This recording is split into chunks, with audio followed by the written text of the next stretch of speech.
तो आज हम पढ़ने वाले हैं इस क्लास के अंतर्गत भिन्नों में चिन्हों का महत्व। जो हमारी भिन्नों की सवाल होती है, भिन्नों के सवाल में सबसे पहले हम देखेंगे कि उसमें चिन्हों का कितना महत्व होता है। एक चिन्ह आगे पीछे करने से क्या हो सकता है उसमें। तो आइए हम सवाल को धीरे धीरे एक एक करके आसानी से सवालों को हल करते हैं। पहले हम साधारण भिन्न को हल करेंगे चिन्हों के साथ। जैसे एक चिन्ह रहता है तो उसमें तो कोई दिक्कत है नहीं। हाँ, आपको कुछ इसी के साथ में एक नियम दो लिखा दे। जिस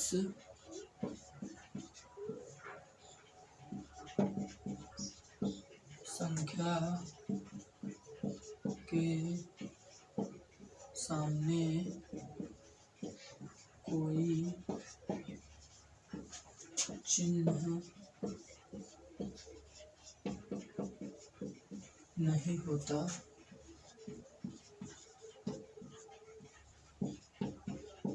उसके आगे प्लस का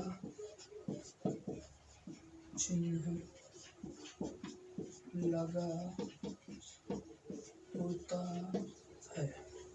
और जो दूसरा और सबसे मतलब यूजफुल जो है वो हमारा इसके अंतर्गत आएगा। उसमें क्या होता है ध्यान से देखेंगे। यदि दो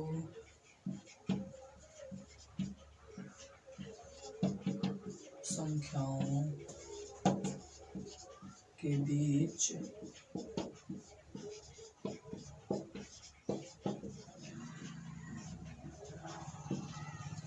गुणा का चिन्ह है तो गुणा के अलावा भी उसके आगे प्लस विद्यमान होता है।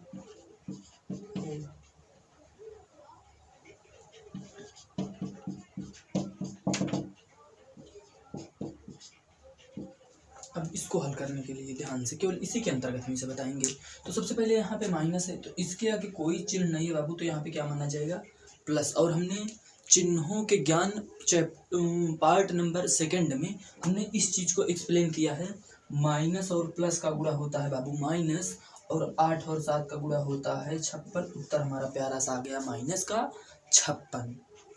ये चीजें अब इसमें देखो, ये जो है जिस संख्या के आगे कोई चिन्ह नहीं होता उसके आगे प्लस का चिन्ह माना जाता है। जैसे इसके आगे कोई चिन्ह नहीं था तो प्लस का चिन्ह माना गया। इसमें दोनों चीजें हो गई। गुणा है, यदि दो संख्याओं के बीच में गुणा का चिन्ह है, दो संख्याओं के बीच में गुणा का चिन्ह है तो गुणा के अलावा भी उसके आगे प्लस चिन्ह विद्यमान होता है। तो यहाँ पे कोई चिन्ह इसके अलावा, यहाँ पे मान लो -8 या कुछ भी है तो यहाँ पे इसके अलावा आगे अगर कोई चिन्ह नहीं है तो प्लस अपने आप विद्यमान रहता है सदैव। जिस संख्या के आगे प्लस माइनस में कोई चिन्ह नहीं होता तो उसके आगे सदैव प्लस माना जाता है। ये हमने ये गणित का नियम कहता है। और इसके बाद हम देखेंगे इसको, इसके तो अंतर्गत आ गया। अब जो सबसे मतलब यूजफुल तरीका होता है भिन्नों का जो, अब हम ये भिन्न की सवाल हल करेंगे एक एक करके। भिन्नों के हल में हमने आपको सबसे पहले बताया है सदैव सबसे पहले चिन्ह को हल किया जाता है, उसके बाद हम संख्या पे चलते हैं। तो चिन्ह में ब्रैकेट के पहले या दो चिन्हों के बीच कोई संख्या ना हो, जैसे इनके और इनके बीच कोई संख्या नहीं है तो इन दोनों का उत्तर हमने चिन्हों का ज्ञान पार्ट 1 में इस चीज के लिए एक्सप्लेन किया है। अगर आप वीडियो नहीं देखें तो वो प्ले लिस्ट में आपको बड़े आसानी से मिल जाएगी। बात की बात है, पहले इसको देखें। 8/7 प्लस माइनस का गुणा माइनस 2/7। दो चिन्हों के बीच में बाबू, जैसे ये एक चिन्ह है एक चिन्ह ये है, दो चिन्हों के बीच में अगर कोई संख्या नहीं है तो इसका हल जो होता है वो क्या होता है माइनस। अब आगे भिन्नों का जोड़ और घटाव में सबसे पहले किसको बराबर किया जाता है हर। अगर हर बराबर है तो मात्र इसे कितनी बार उतारा जाएगा एक बार। ये दोनों अगर बराबर है तो कितनी बार उतारा जाएगा केवल एक बार। हमने इसे क्या किया एक बार डिनोट कर लिया। ऊपर की जो संख्या है वैसे के वैसे उतार ली जाती है विथ चिन्ह, मतलब चिन्ह के साथ। अब इसके बाद जो कुछ होगा, जिस संख्या के आगे कोई चिन्ह नहीं होता क्या माना जाता है प्लस।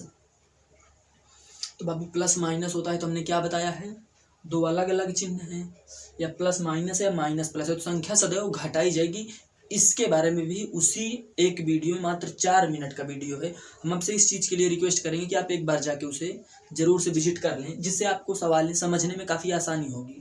क्योंकि ये तो अपलोडेड वीडियो है, आप इसे कभी भी देख सकते हैं, लेकिन अगर उस चीज़ का आपको ज्ञान हो जाएगा तो ये बड़े आराम से आपको समझ में आ जाएंगी ये बातें। तो 8 में से 2 गए, 6/7। अब जब बात चिन्ह की आती है तो प्लस माइनस क्या होगा, सदैव जो संख्या बड़ी होगी उसी का चिन्ह लग जाएगा। जैसे ये यहाँ पे 12 होता तो 12 बड़ा होता कि 8, 12 बड़ा होता तब हम माइनस लगा देते हैं। यहाँ पे 2 बड़ा है कि 8, 8 बड़ा है तो 8 के आगे वाला चिन्ह हमने लगा दिया। सबसे पहले इस चीज़ को देखेंगे हम कि प्लस माइनस रहेगा तो क्या होगा। अगर प्लस माइनस रहेगा तो संख्या घटाई जाएगी, बड़े वाले से छोटी वाली। हमने बड़े वाले से छोटी वाली को घटा दिया। अब इसके बाद चिन्ह की बात आएगी कि कौन सा चिन्ह लगेगा। तो जो संख्या बड़ी होगी उसके आगे जो चिन्ह रहेगा, इन दोनों में जो बड़ी होगी उसके आगे जो चिन्ह होगा वही